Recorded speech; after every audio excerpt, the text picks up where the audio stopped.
Boycott China का आंदोलन फिर से तेज हो गया है। व्हाट्सएप फॉरवर्ड्स, वीडियोस और चाइना प्रोडक्ट्स के सब्स्टिट्यूट्स की लिस्ट जारी की जा चुकी है और कई लोगों ने इस पर क्रांतिकारी भावना से काम करना शुरू भी कर दिया है। पर यह पहली बार नहीं है जब चाइनीज प्रोडक्ट्स को बॉयकॉट करने की कोई मुहिम शुरू हुई है। हम इससे पहले भी कई बार ऐसी मुहिमों में हिस्सा ले चुके हैं। हर बार दिवाली के टाइम हम चाइनीज प्रोडक्ट्स को यूज ना करने की बात तो करते ही हैं, पर कुछ एक इश्यूज के चलते ये आंदोलन और तेज हो जाता है। जैसे मसूद असद को यूएन टेररिस्ट लिस्ट में शामिल ना किए जाने के टाइम और 2017 में डोकलाम इशू के समय तब भी मांग की गई थी कि चाइनीज प्रोडक्ट्स का बॉयकॉट किया जाए। पर हर बार यह आंदोलन हफ्ता, 2 हफ्ता या महीनों भर तक ही सीमित होकर रह जाता है।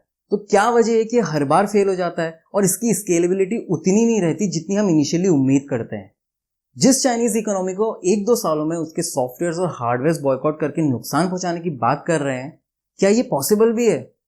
और अगर है तो हम उसे कितना नुकसान पहुंचा सकते हैं, उससे हमें कितना फर्क पड़ेगा और ये कितना फीसेबल है ये कर पाना।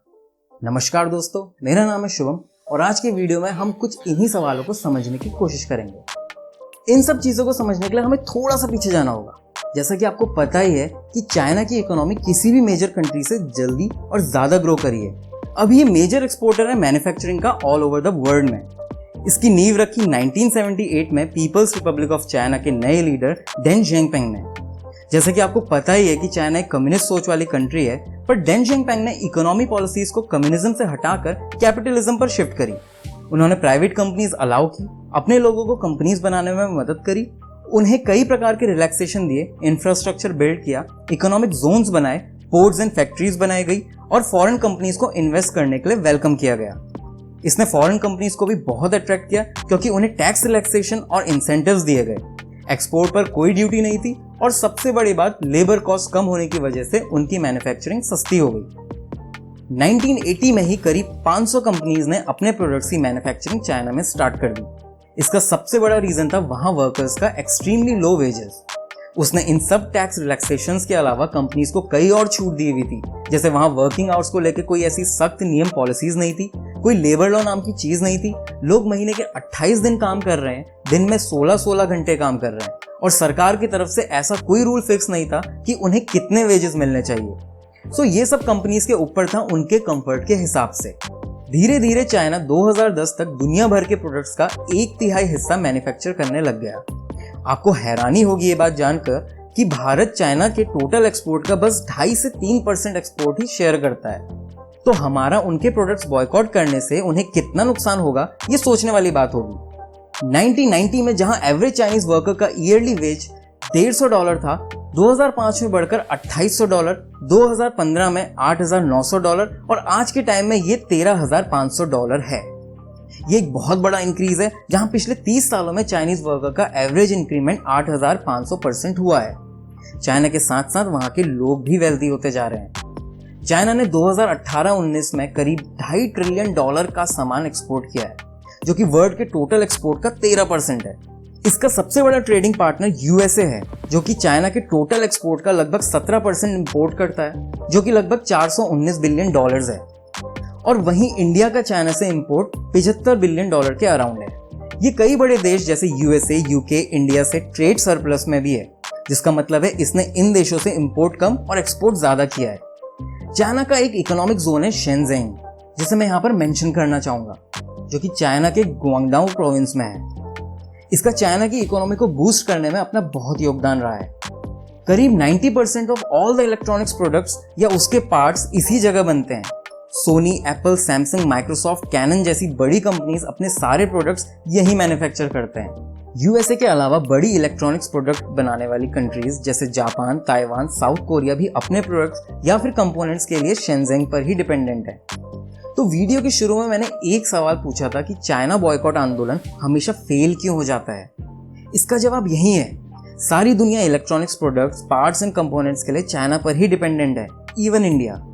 इस वक्त पर हमारे पास उसका कोई खासा सब्स्टिट्यूट नहीं है। अगर हम उनके हार्डवेयर को बॉयकॉट करते हैं, या तो हम टेक्नोलॉजी में बहुत पीछे रह जाएंगे या सिंपली प्राइस में कम्पीट नहीं कर पाएंगे। इवन दो इंडिया ने भी पीसीबी मैन्युफैक्चरिंग स्टार्ट करी है, पर ऐसे बहुत सारे पार्ट्स एंड कंपोनेंट्स हैं जिसके लिए हम फिर भी चाइना पर डिपेंडेंट रहेंगे। हम सब कुछ अपनी कंट्री में नहीं बना सकते। इसके पीछे बहुत से फैक्टर्स हैं, जैसे रॉ मटेरियल की अनअवेलेबिलिटी, इंफ्रास्ट्रक्चर का ना होना और स्किल्ड लेबर की कमी। ये सब बिल्ड करने में हमें वक्त लगेगा। मैं एक न्यूज चैनल में सुन रहा था कि न्यूज एंकर बोलता है हमारी चाइना पर डिपेंडेंसी जस्ट एक माइंडसेट है। हम आज वर्ल्ड के दूसरे नंबर के मोबाइल मैन्युफैक्चरर हैं और कल नंबर 1 भी हो सकते हैं। तो ये सोचना गलत है कि हम चाइना पर डिपेंडेंट हैं। पर मैं उन्हें ये बताना चाहूँगा कि जितने भी मोबाइल्स इंडिया में बनते हैं उनमें से मैक्सिमम मोबाइल्स हम चाइनीज मोबाइल ब्रांड्स के लिए ही बनाते हैं। और अगर हम इसे ऐसे देखें तो इसका प्रॉफिट ऑफकोर्स चाइना भी पहुंच रहा है। और हम इसे मोबाइल मैन्युफैक्चरिंग नहीं कह सकते, बल्कि मोबाइल असेंबली है जो हम इंडिया में कर रहे हैं। हम पार्ट्स एंड कंपोनेंट्स इधर उधर से इंपोर्ट करते हैं, मेनली चाइना, और उसे जोड़कर मोबाइल बना रहे हैं। आज के टाइम में Chinese smartphone companies like Xiaomi, Oppo, Vivo, Realme India का 70% मार्केट शेयर कवर करते हैं। इसका एक ही रीजन है उनकी रीजनेबल प्राइस में अच्छी टेक्नोलॉजी। देखा जाए तो ये उतना गलत भी नहीं है, क्योंकि उन मोबाइल मैन्युफैक्चरिंग से इंडियन गवर्नमेंट को टैक्स और इंडियन वर्कर्स को एम्प्लॉयमेंट तो मिल ही रहा है, और साथ साथ उनकी टेक्नोलॉजी यूज करके हम आगे कई सारी सर्विसेज दे पा रहे हैं। अभी कोई भी electronics company totally made out of China नहीं है।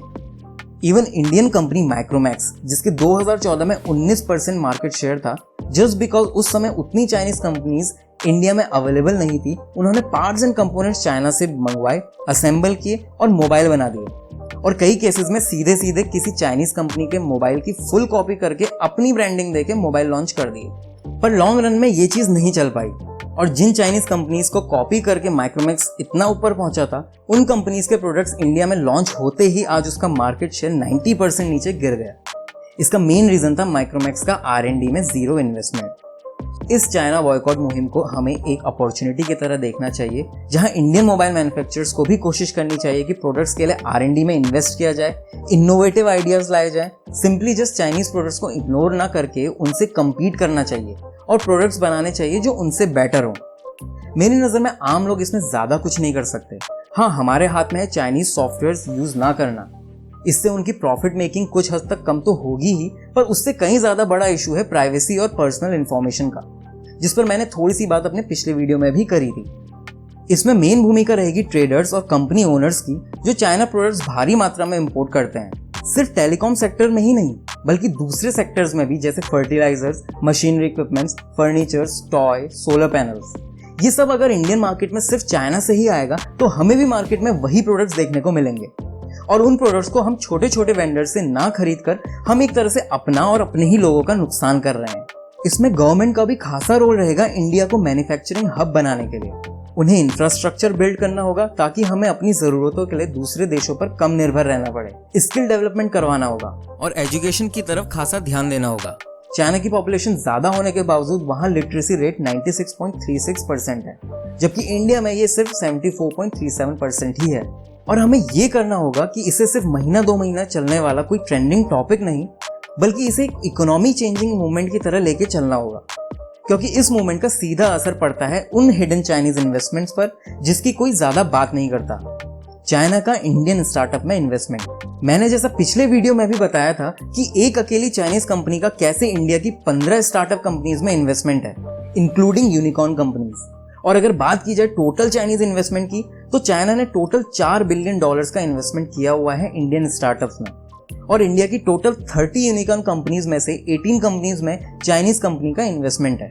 ये मूवमेंट का लंबा चलना इसीलिए भी जरूरी है, क्योंकि ये भावना अगर रहेगी तो इंडियन स्टार्टअप ओनर्स आगे अपनी कंपनी में शायद चाइना का इन्वेस्टमेंट ना लें, क्योंकि हफ्तों महीने बात करके फिर सब भूल जाते हैं, चीजें शांत और सब नॉर्मल हो जाती हैं, और इंडिविजुअली ज्यादातर लोग देशभक्ति और बिजनेस के बीच में बिजनेस ही चुनते हैं। और अगर हम कह रहे हैं कि चाइनीज प्रोडक्ट्स खरीदने से वो पैसा हम इंडियन आर्मीज के खिलाफ गोला बारूद खरीदने में कर रहे हैं, तो ओला, बायजूस, फ्लिपकार्ट, पेटीएम, स्नैपडील, जोमेटो और बाकी Chinese funded Indian startup companies से सर्विसेज लेकर भी हम वही काम कर रहे हैं। पर इन सब चीजों को एकदम ऐसे स्ट्रिक्ट नेशनलिस्ट होके नहीं देखा जा सकता। हम चाइनीज इकोनॉमी को कैसे और कितना नुकसान पहुंचा सकते हैं, इससे ज्यादा हमें सोचना चाहिए कि हम अपनी इकोनॉमी को उनसे ज्यादा मजबूत कैसे बना सकते हैं। और हम जितनी तेजी से ये उम्मीद कर रहे हैं कि हम चाइना प्रोडक्ट फ्री इंडिया बना देंगे, उतनी तेजी से ये काम नहीं हो सकता।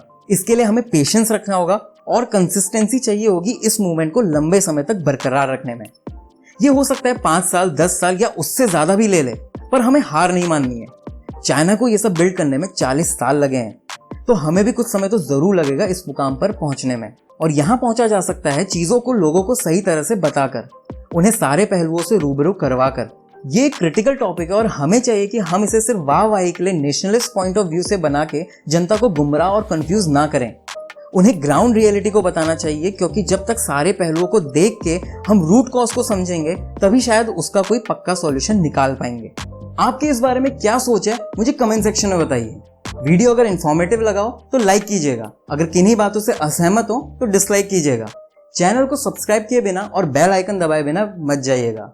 वीडियो को अपना समय देने के लिए बहुत बहुत धन्यवाद।